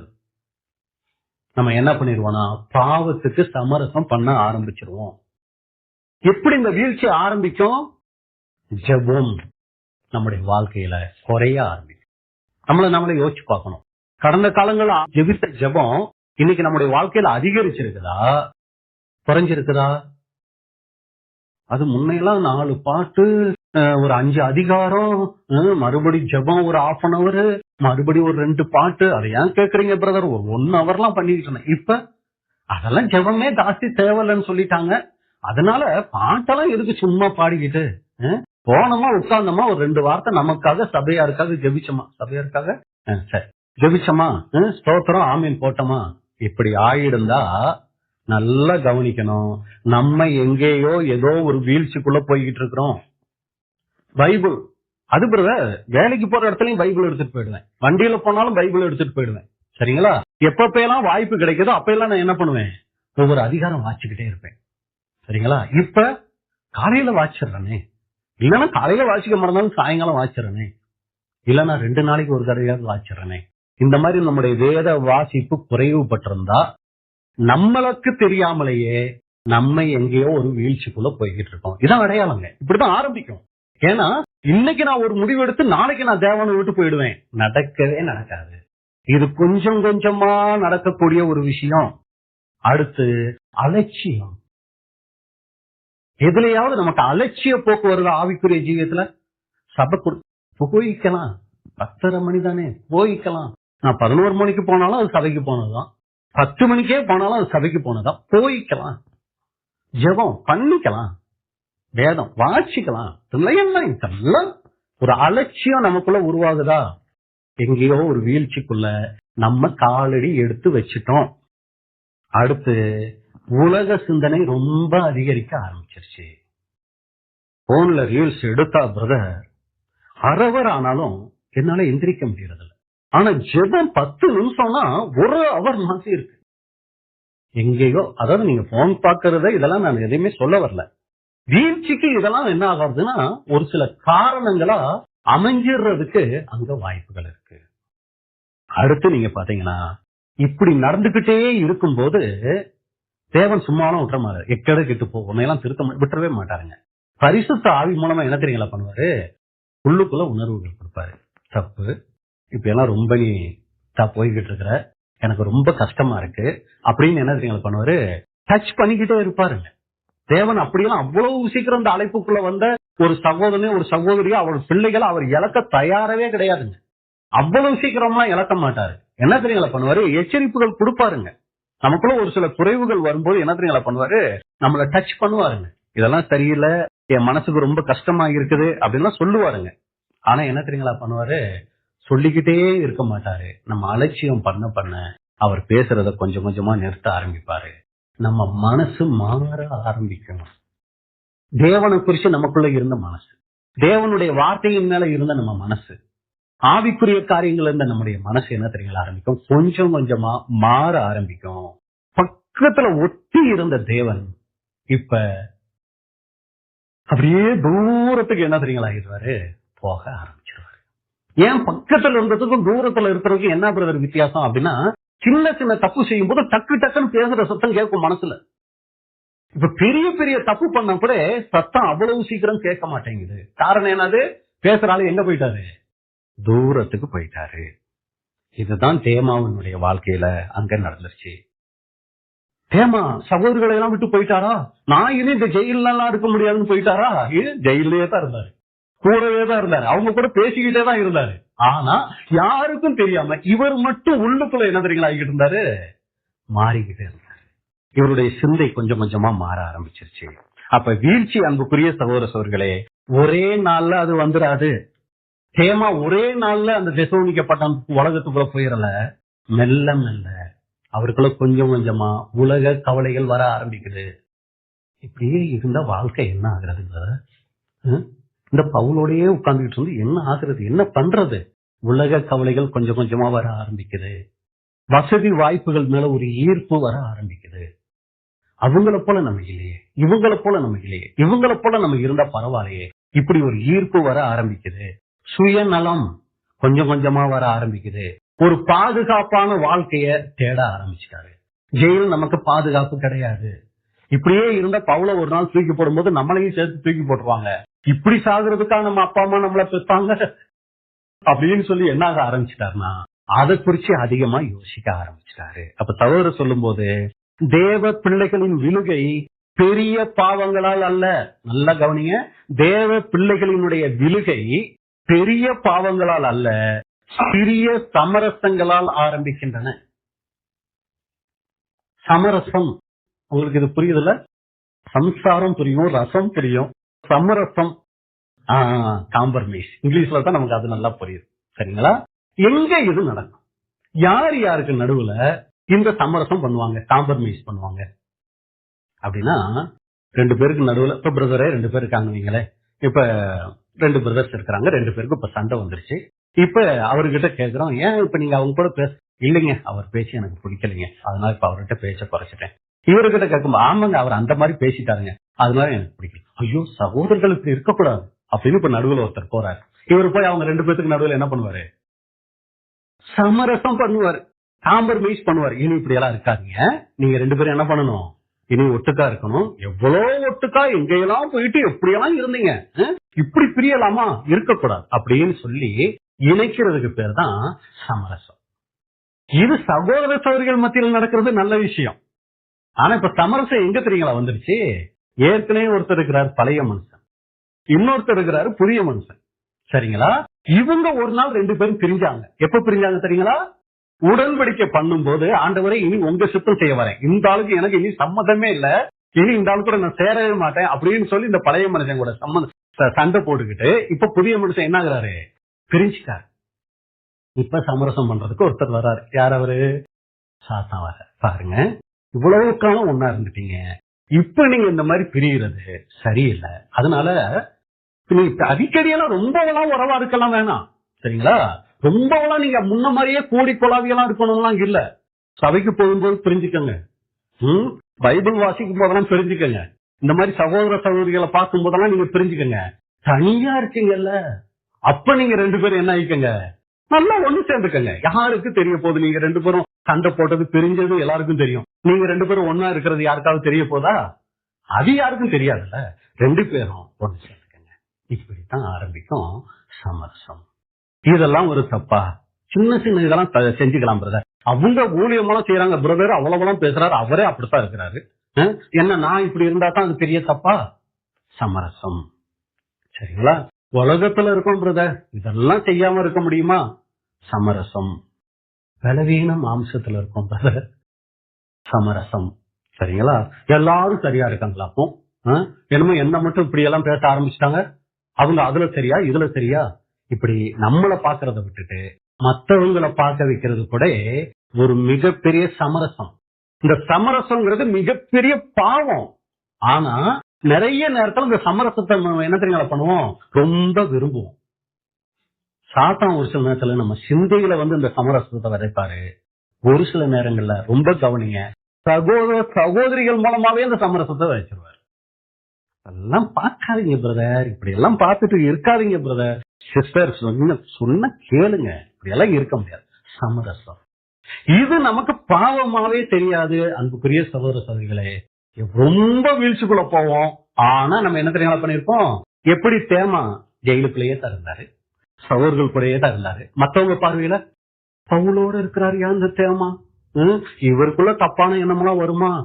லூக்கா, மார்க்கு, அரிஸ்டருக்கு இவங்கெல்லாம் எப்படிப்பட்ட ஊழியக்காரங்க, அவங்களோட தேமா இருக்கிறாருன்னா தேமாவும் அப்படித்தான் இருப்பாரு. தேமா கிட்ட எந்த தப்பையும் பார்க்க முடியாது. ஏன்னா அவர் தப்பு பேசுறதுக்கு வாய்ப்பே இல்லையே. ஏன்னா பேசுற ஆளுங்களா நல்லது பேசுற ஆளுங்களா இருக்காங்களே. இவர் தேமா எங்க தப்பு பேசுறதுக்கு வாய்ப்பே இல்லை. ஆனா யாருக்குமே தெரியாம தேமாவினுடைய மைண்டு கொஞ்சம் கொஞ்சமா தேவனை விட்டு அங்க போய்கிட்டு இருக்குது. அப்ப கவனிக்க வேண்டிய விஷயம் என்னன்னா, இந்த விழுகைங்கிறது அன்புக்குரிய சகோதர சகோதரிகளே ஆரம்பத்துல தெரியாது. வீழ்ச்சி முதல்ல இருதயத்துலதான் நடக்க ஆரம்பிக்கும். வெளியில நம்ம நல்ல தேவனுடைய பிள்ளைகளா, சகோதரர்களா, சகோதரிகளா நம்ம இருந்துகிட்டு இருக்கலாம். ஆனா இந்த உலக ஆசைங்கிறது வெளியில ஃபர்ஸ்ட் வெளிப்படாது, உள்ளுக்குள்ளதான் இது ஆரம்பிக்கும். சகோதரர் சொல்லும்போது, சாத்தான் முதலில் நம் செயல்களை அல்ல நம் சிந்தையை மாற்றுகிறான். வெள்ள சட்டை தான், சரிங்களா, ரொம்ப நீட்டா தான், கையில பைபிள் தான், பாக்குறதுக்கு ரொம்ப டிப்டாப்பா தேவ பிள்ளை தான். யாருக்கு தெரியும் உள்ளுக்குள்ள இருக்கிற உலக ஆசை? இங்கதான் ஆரம்பிச்சு கொஞ்சம் கொஞ்சமாய் நம்மள உலகத்துக்குள்ள கொண்டு போற காரியங்கள் அங்க நடக்கும். சபையை விட்டு நம்ம வெளியே போறதுக்கு முன்னாடி முதலாவது நம்மளை விட்டு தேவனை வெளியே எடுக்கிறது தான் சாத்தானுடைய மிகப்பெரிய ஒரு நோக்கமா இருக்கும். நம்ம பல வருஷங்களா சபைக்கு வந்துகிட்டு இருக்கலாம், பல மாதங்களா வந்துகிட்டு இருக்கலாம், சகோதர சபைகள் நல்ல பேரோட இருக்கலாம். ஆனா யாருக்குமே தெரியாம நம்ம ஒரு சில சமரசங்களுக்குள்ள என்ன ஆயிடுப்போம், அட்ஜஸ்ட்மெண்ட்னு கூட சொல்லலாம், அட்ஜஸ்ட் ஆயிட்டு போய்கிட்டு இருப்போம் அன்புக்குரிய சகோதர சகோதரிகளே. அப்ப சகோதரர் சொல்லும்போது, இன்னைக்கு நாம செய்யக்கூடிய தவறுகள் விழுகைகள் நமக்கு தெரியும். ஆனா நம்ம எதிரெல்லாம் சமரசம் பண்ணிக்கிட்டு போய்கிட்டு இருக்கோங்கிறது நமக்கு நல்லாவே தெரியும். தேவன் பரிசுத்த ஆவியின் மூலமா நமக்கு நல்லா உணர்த்துவாரு. அப்படி உணர்த்தப்படும் போது அந்த சமரசத்தை வெறுக்கக்கூடிய விருப்பம் நமக்குள்ள வரணும்.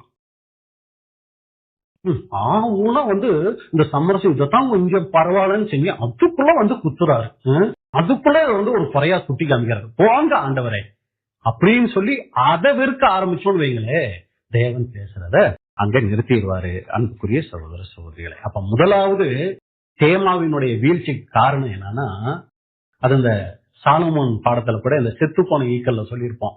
சாலமோன் தேவனை விட்டு ஓடிடல, தேவனை விட்டு நடந்துடல, தேவனை விட்டு என்னன்னாருங்க, நகர்ந்தாராம். நகர்றது தெரியுமா? அப்படியே இந்த பசங்க, சின்ன பசங்க எல்லாம் தெரியும், இந்த பெஞ்சில உட்கார்ந்து இருக்கும் பாத்தீங்கன்னா, என் பக்கத்துக்கு வராதடா அப்படின்னு சொல்லிட்டா அப்படியே இருக்கிற மாதிரி இருப்பான். டக்குன்னு என்ன பண்ணுவான், லைட்டா கொஞ்சம் அப்படி நகர்ந்துருப்பான். எங்கன்னா இங்கேயே தான் இருக்கேன், அப்படியே கொஞ்சம் கொஞ்சமா நகர்ற விஷயம் நம்ம பார்த்திருப்போம் இல்லைங்களா? இப்படிதான் அன்புக்குரிய சகோதரர்களே இந்த சமரசம் நமக்குள்ள வரணும். கொஞ்சம் கொஞ்சமா நகரும் போது அது நமக்கு பெரிய என்ன ஆகாதுன்னா, நம்ம ஓடுறது நடக்கிறத விட நகர்றதுங்கிறது ரொம்ப, அதாவது எப்படி அதை சொல்றது, நமக்கே அது ஒரு பெரிய வஞ்சனையா இருக்கும் இந்த பாவத்துக்குள்ள போற விஷயம். இரண்டாவது தேமாவுகிட்ட காணப்பட்ட அந்த விழுகைக்கான முக்கியமான காரணம் என்னன்னா, உலக ஆசை. அந்த வசனத்தை நம்ம பாக்குறோம், தேமா இந்த உலகத்தின் மேல் ஆசை வைத்து என்னை விட்டு பிரிந்து தெசலோனிக்கேக்கு போய்விட்டான். வேற ஒரு மொழிபெயர்ப்புல அங்க சொல்லுது. அப்ப இங்க தேமாவை குறிச்சு அப்போஸ்தலன் பவுல் சொல்லும்போது, தேமா பெரிய பாவம் செஞ்சுட்டாரு அப்படின்னும், விசுவாசத்தை மறுதளிச்சுட்டாருன்னு, ஒரு விபச்சார பாவம் செஞ்சுட்டாரு, கொலை செஞ்சுட்டாரு அப்படின்னு சொல்லல, இப்பிரபஞ்சத்தின் மேல ஆசை வைத்தாருங்கிறாருங்க. இதுதான் ரொம்ப மிகப்பெரிய ஆபத்து. என்னது? உலகத்தின் மேல் இச்சை. அப்ப உலகத்தின் மேல் இச்சைன்னா என்ன பிரதர்னா, தேவனை வைக்க வேண்டிய இடத்துல உலகத்தை கொண்டு வந்து வச்சோம்னா அதுக்கு பேரு தான் உலகத்தின் மேல் இச்சை.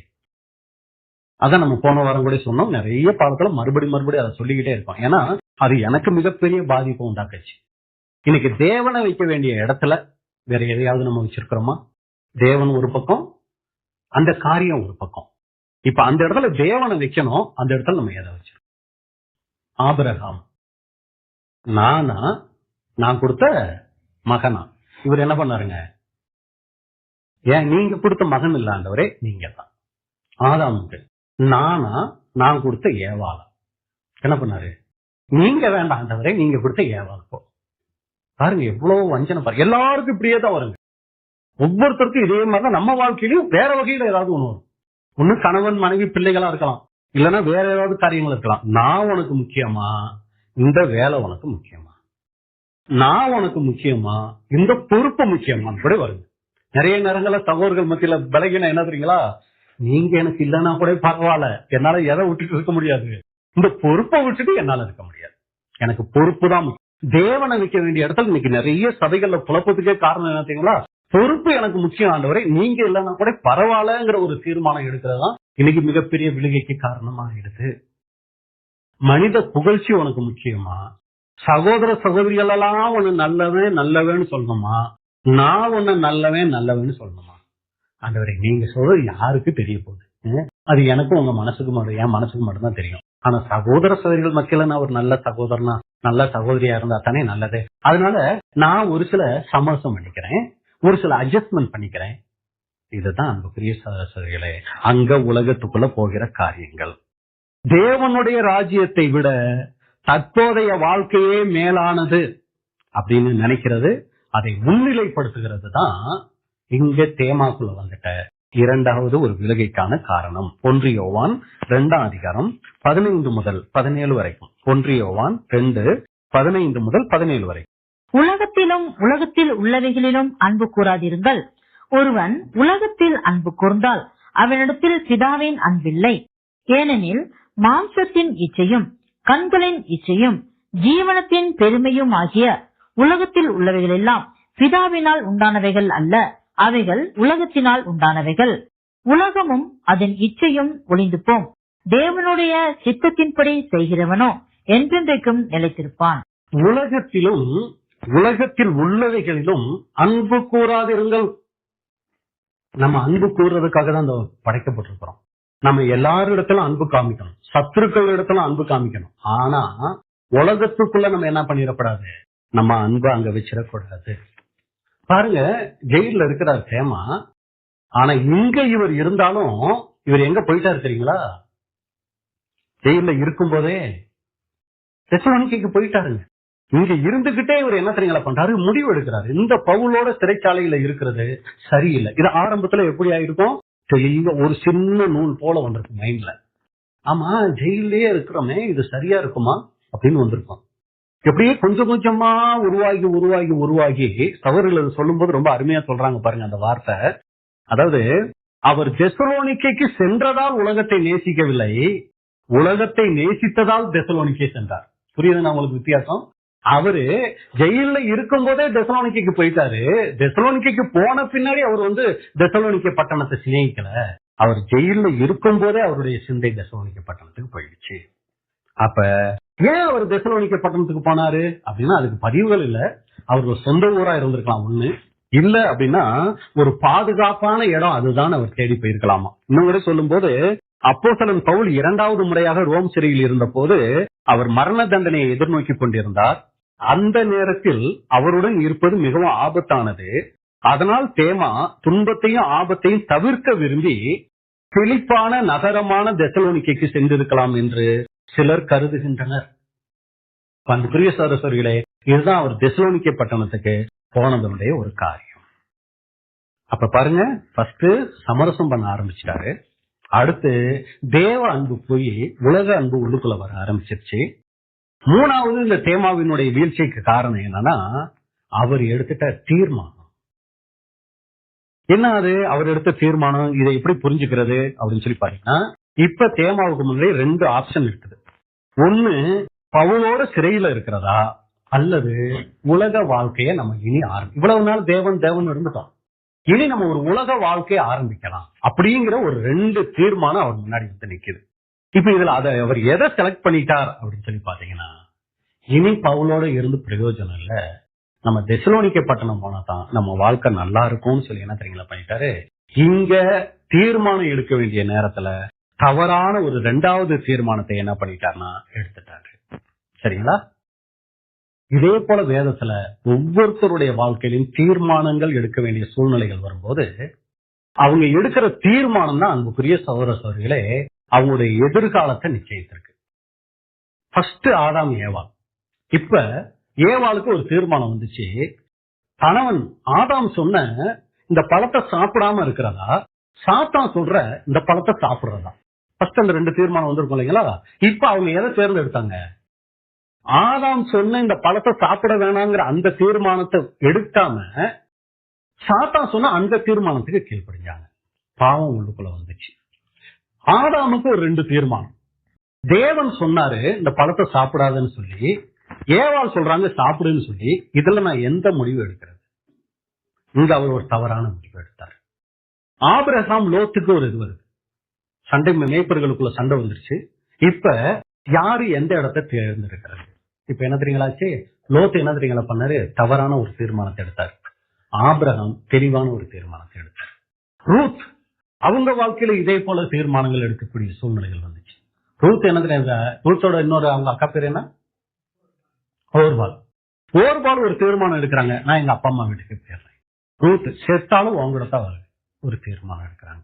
இதே போல அங்க பெரிய சகோதரர்களே, தேமாவுக்கு ஒரு தீர்மானம், பவுலோட சிறைச்சாலையில இருக்கிறதா இல்ல இந்த சிறைச்சாலையை விட்டுட்டு வெளியே போறதா. நாளைக்கு ஜெயிலர் வருவாரு, ஐயா நான் இனி இந்த பிரசங்கம் எல்லாம் பண்ண மாட்டேயா, இந்த கற்பனை தான், சுவிசேஷம் எல்லாம் சொல்ல மாட்டேயா, என்ன ரிலீஸ் பண்ணிருக்கியா, நான் தப்பிச்சேன் பொழைச்சோன்னு என்ன பண்ணிடுறேன், நான் தெசலோனிக்க பட்டணத்துக்கு போயிடுறேன் ஐயா அப்படிங்கிற என்ன பண்றாருன்னா ஒரு தீர்மானத்தை அங்க எடுத்தார். ஆனா இதே நேரத்துல கூடவே இருக்கிறாரு பவுல். இவர் ஒரு தீர்மானம் எடுக்கிறார், இனி உலகம் தான் பெஸ்ட்னு. ஆனா பவுல் ஒரு தீர்மானம் எடுக்கிறார். என்ன தெரியுங்களா தீர்மானம் எடுத்தாரு? வாசிங்க, பிலிப்பியர் 3 அதிகாரம் 7 இருந்து 14 வரைக்கும் இருக்கு. வாசிருங்க, பிலிப்பியர் 3:7 ஆகிலும் எனக்கு லாபமா இருந்தவைகள் எவைகளோ அவைகளை கிறிஸ்துவுக்காக நஷ்டம் என்று எண்ணினேன். பாருங்க, தேமா ஒரு தீர்மானம் எடுத்து கூடவே இருக்கிறாரு. ஆனா அதே கூடவே இன்னொரு ஆள் இன்னொரு தீர்மானத்தை எடுத்து வச்சிருக்கிறாரு. அவர் என்ன தீர்மானம் எடுத்திருக்கிறாரு? வாசிங்க. ஆகிலும் எனக்கு லாபமா இருந்தவைகள் எவைகளோ அவைகளை கிறிஸ்துவுக்காக நஷ்டம் என்று எண்ணினேன். நானும் கூட நினைச்சா எங்க போலாம், தெசலோனிக்க பட்டணம்ல எனக்கு இருக்கிற அறிவுக்கு, எனக்கு இருக்கிற நாலேஜுக்கு நான் எங்க போனாலும் பிழைக்கலாம். ஆனா எல்லாத்தையும் நான் நஷ்டமா நினைக்கிறேன். அது மாத்திரமல்ல, என் கர்த்தராகிய கிறிஸ்து இயேசுவை அறிகிற அறிவின் மேன்மைக்காக எல்லாவற்றையும் நஷ்டம் என்று எண்ணிக்கொண்டிருக்கிறேன். எனக்கு வர்ற லாபம் எல்லாத்தையும் நான் நஷ்டமா நினைக்கிறேன். நான் கிறிஸ்துவை ஆதாயப்படுத்திக் கொள்ளும்படிக்கும் நியாயப்பிரமாணத்தினால் வருகிற சுயநீதியை உடையவனாயிராமல் கிறிஸ்துவை பற்றும் விசுவாசத்தினால் வருகிறதும் விசுவாசம் மூலமாய் தேவனால் உண்டாயிருக்கிறதுமான நீதியை உடையவனாயிருந்து கிறிஸ்துவுக்குள் இருக்கிறவன் என்று காணப்படும்படிக்கும். கிறிஸ்துவுக்குள் நான் இருக்கிறேனா அவர் உறுதிப்படுத்திக்கிறாரு. ஏசு கிறிஸ்து கூட நான் இருக்கனா, சரியா தான் என்னுடைய வாழ்க்கை போய்கிட்டு இருக்கா, எங்கேயாவது ஏசு கிறிஸ்துவ விட்டுட்டு தூரமா ஆயிட்டனா அப்படி நான் நினைச்சு காணப்படும்படிக்கும்.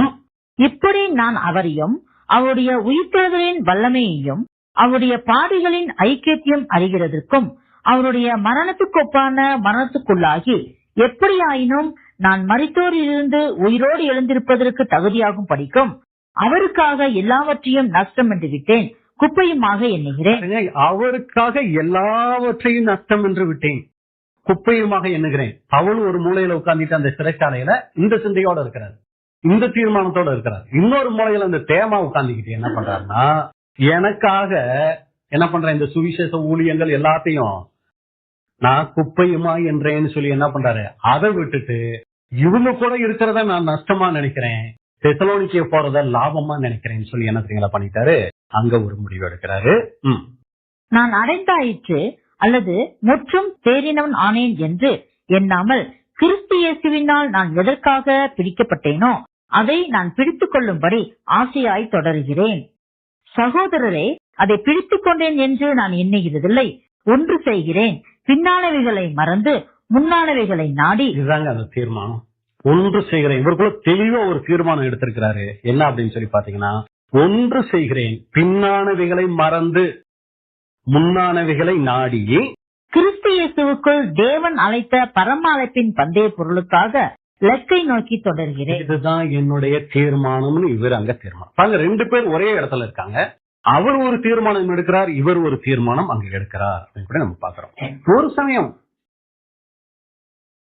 தேமா அப்படி இல்லாம பவுலோட கூட நான் இருப்பேன்னு ஒரு தீர்மானம் எடுத்திருந்தாருன்னு வச்சுக்கோங்களாங்க, அது எவ்வளவு பவுலுக்கு ஒரு ஆதரவா இருந்திருக்கும் அந்த சூழ்நிலையில. ஏன்னா வெறும் மன அழுத்தத்தில் தான் இருக்கிறார் பவுல். ஏன்னா சிறைச்சாலைக்குள்ள இருக்காங்க, எப்ப வேணாலும் உங்களுக்கு மரணம் நிச்சயிக்கப்படலாம், எப்ப வேணாலும் மரண தண்டனை கொடுக்கப்படலாம். அது எவ்வளவு பெரிய ஒரு மன அழுத்தத்துக்குள்ள இருக்கும்.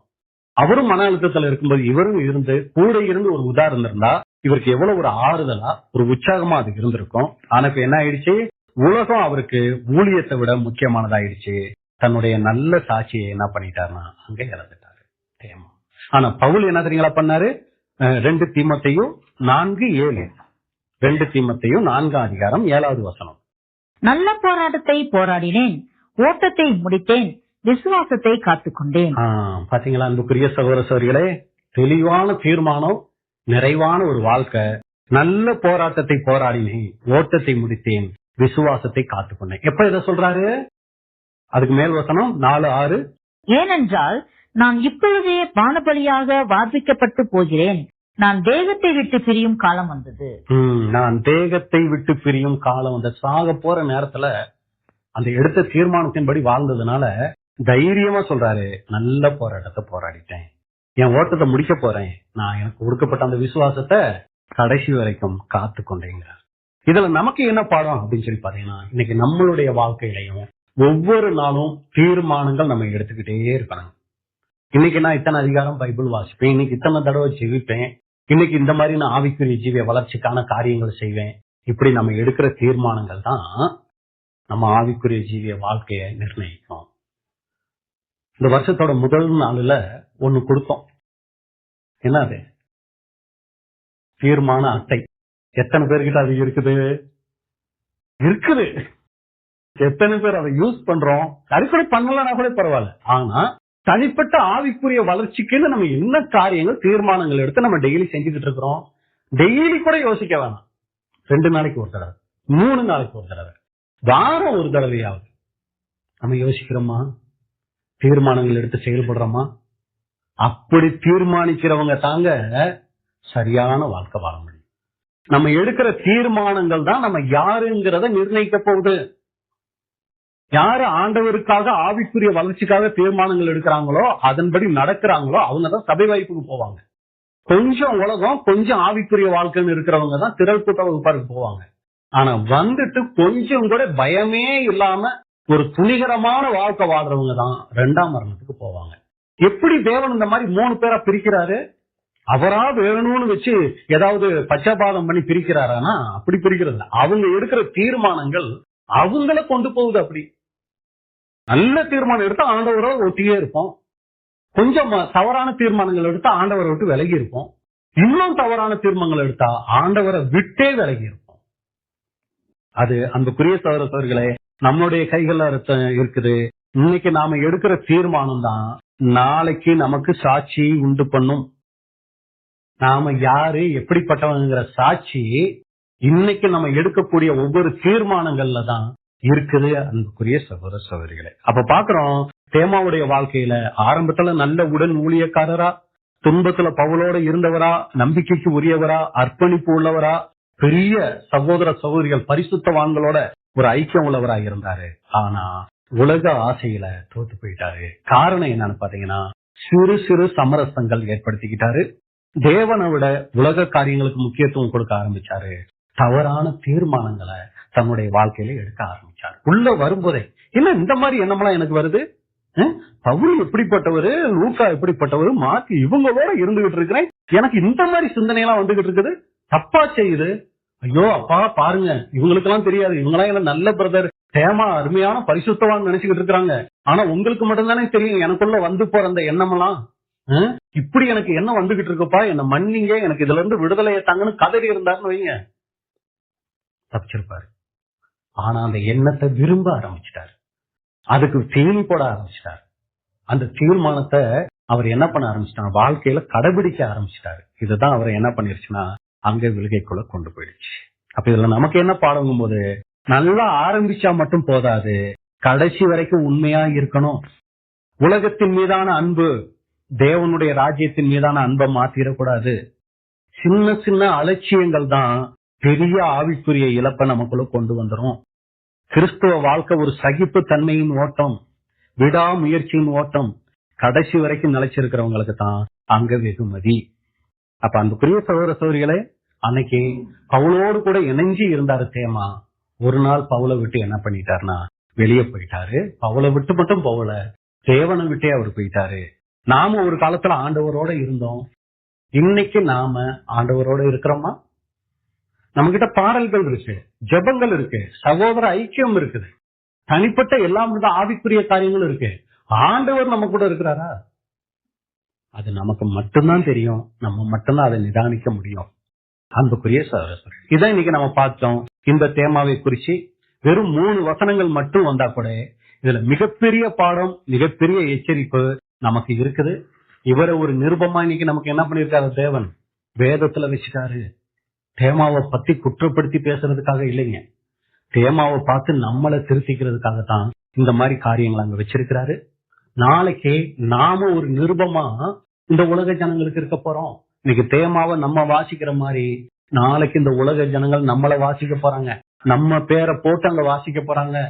இந்த சகோதரன் ஆரம்பத்துல, இந்த சகோதரி ஆரம்பத்துல ஆவிக்குரிய ஜீவத்துல இப்படியெல்லாம் உற்சாகமா செயல்பட்டாங்க, ஆனா இடையில இப்படி ஆயிட்டாங்க. இல்ல அப்போஸ்தலன் பவுல போல அப்படி பாருங்க. இவங்க 2 பேரை குறித்து சாட்சி சொல்லும் போது பவுல் சொல்றாரு, நல்ல போராட்டத்தை போராடினேன், ஓட்டத்தை முடித்தேன். தேமாவை பார்த்தா அவரும் சொல்லுவாரு, நல்ல போராட்டத்தை போனேன், ஓட்டத்தை முடிச்சேன் அப்படிம்பாரு. ஆனா இவர் சொல்லுவாரு, விசுவாசத்தை காத்துக்கொண்டேன்னு. அவரு சொல்லுவாரு, விசுவாசத்தை காத்துக்கல, நானு உலக மேன்மைகளை குப்பையா நினைச்சேன் பாரு பவுல். இங்க தேமா சொல்லுவாரு, நான் அதை நேசிச்சுட்டேன், அதுதான் எனக்கு வந்துட்ட பிரச்சனையே அப்படிம்பாரு. இன்னைக்கு அன்புக்குரிய சகோதரர்களே, நம்மளை குறித்து தேவன் ஒரு நிருபம் எழுதுறாருன்னு வச்சுக்கோங்க. ஏன்னா நம்மளை பத்தி நிறைய பேர் சாட்சி கொடுக்கலாம், நல்லதாகவும் கொடுக்கலாம், கெட்டதாகவும் கொடுக்கலாம். நம்மள ரொம்ப பிடிச்சவங்க என்னன்னு கொடுப்பாங்க, பெஸ்ட் பிரதர் பெஸ்ட் சிஸ்டர்னு கொடுப்பாங்க. பிடிக்காதவங்க நம்ம நல்லதே செஞ்சாலும் என்னன்னு சொல்லுவாங்க, இவர் ஒரு ஆகாவடின்னு சொல்லுவாங்க. அது நமக்கு அது தேவை, சாட்சிங்கிறது தேவை. ஆனா தவறான, நம்ம நல்லா இருந்து தவறான சாட்சி வாங்குறோம்னா அது தேவனுக்கு மகிமை. ஏன்னா அது வேதமே அதை அங்கீகரிக்குது. நீங்க தப்பே செய்யாம இருந்து நீங்க தப்பு செஞ்சதா ஒருத்தர் உங்களை சொன்னாங்கன்னா அது நான் உங்களுக்கு அனுமதிக்கிற பாக்கியம் அப்படிங்கிறாரு. அதை நம்ம கவலைப்பட தேவையில்ல. அதே நேரத்துல இங்க யாரு என்னமோ சொல்லிட்டு போட்டோம், தேவன் இன்னைக்கு நம்மளை பத்தி ஒரு நிருபம் எழுதி வச்சிருக்கிறார் இல்லைங்களா? அந்த நிருபத்துல அதை படிக்க போற ஜனங்கள் நாளைக்கு, ஏன்னா அதுல எதுவுமே இருக்காது, பொய்யும் இருக்காது, புரட்டும் இருக்காது, மாயமாலம் இருக்காது, எதுவுமே இருக்காது. அதுல சத்தியம், அது சத்தியம் இல்லைங்களா? அது சத்தியமா தான் இருக்கும். அதுல நம்மளை பத்தி எழுத போறாங்களே அந்த வார்த்தைகள், அது என்னன்னு எழுத போறாங்க? இல்ல ஏற்கனவே எழுதிட்டு வந்தாச்சு, கிட்டத்தட்ட 3/4 முடிஞ்சு, இன்னும் 2 பக்கம் 3 பக்கமோ தான் இருக்குன்னு நினைக்கிறேன் நமக்கெல்லாம். இதுதானே எப்ப முடிக்க போறோம்னு தெரியாது இல்லைங்களா? இப்ப மீதி எழுத போறத தாவீதை போல ஆரம்பத்துல நல்லா வந்தாங்க, அப்புறம் சோர்ந்து போனாங்க, மறுபடியும் நல்லா ஆயிட்டாங்கன்னு எழுதி முடிச்சுட்டா அது நிறைய பேருக்கு ஒரு முன்மாதிரியா இருக்கும் ராஜ்யத்துல வரப்போற ஜனங்களுக்கு. ஒரு சமயம் ஆரம்பிச்சதுல இருந்தே இவங்க பரவாயில்ல, யோசேப்பு மாதிரி தானியல் மாதிரி நல்லாவே தான் போயிட்டாங்க. இது கொஞ்சம் கஷ்டம் தான் இருந்தாலும் சொல்றேன், அப்படி இருந்துட்டாலும் அது ஒரு முன்மாதிரி தான். ஆனா இந்த தேமாவை போல நல்ல சகோதரன், அருமையான சகோதரன், என் பிரியமான தேமா உங்களுக்கு வாழ்த்துதல் சொல்றாரு. என் கூடவே காவலில் இருக்கிற தேமா உங்களுக்கு வாழ்த்துதல் சொல்றாரு. என்னோட உடன் ஊழியக்காரன் தேமா வாழ்த்துதல் சொல்றாரு. எவ்வளவு கேட்க நல்லா இருக்கு. தேமா பிரபஞ்சத்து மேல ஆசை வச்சு தெசலோனிக்கேயே போயிட்டான்.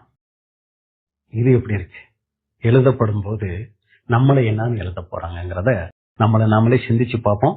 கடைசியா சகோதரருடைய எழுத்துக்களை நான் வாசிச்சு முடிக்கிறேன். நாம் இலக்கில்லாமலோ அல்லது பிராய்ச்ச திட்டத்துக்காகவோ, அதாவது தவத்துக்காகவோ இந்த ஓட்டம் ஓடல. நம்ம ஒரு இலக்கு இல்லாம இந்த ஓட்டத்துக்கு வந்துடல. ஏதோ ஒரு சாமியார் வாழ்க்கை வாழணும் அப்படிங்கிறதுக்காக, எல்லாத்தையும் வெறுத்து வாழணுங்கிறதுக்காக நம்ம வரல.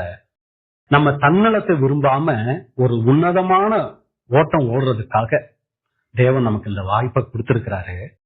ஓட்டத்தின் இறுதியில் கிடைக்கும் பரிசு ஆண்டவர்கிட்ட இருந்து நமக்கு வரப்போகுது. அது நல்லது, உத்தமும் உண்மையுள்ள ஊழியக்காரனே அப்படிங்கிற பாராட்டா, ஜீவ கிரீடமா, ராஜ்யத்தின் மகிமையா அப்படிங்கிறத கேட்டுட்டு நாம் தள்ளப்படாதபடிக்கு ஓட்ட பந்தயத்தின் வழி நெடுகிலும் எல்லாவற்றிலும் இச்சை அடக்கமாய் இருப்பது அவசியம். இதை நம்ம சிந்திப்போம் அன்புக்குரிய சகோதர சகோதரிகளே. இதுதான் இன்னைக்கு நம்ம பார்த்துட்ட தேமாவை குறித்ததான சத்தியங்கள். அப்ப இந்த காரியங்களை நம்ம மனசுல நிறுத்தி தேவனுக்கு பிரியமான ஒரு வாழ்க்கையை நாம் வாழ்வதற்கு தேவன் தாமே நம்ம ஒவ்வொருவருக்கும் கிருபை செய்வாராக. பொறுமையோடு கேட்டவங்களை தேவன் ஆசீர்வதிப்பாராக. ஆமென்.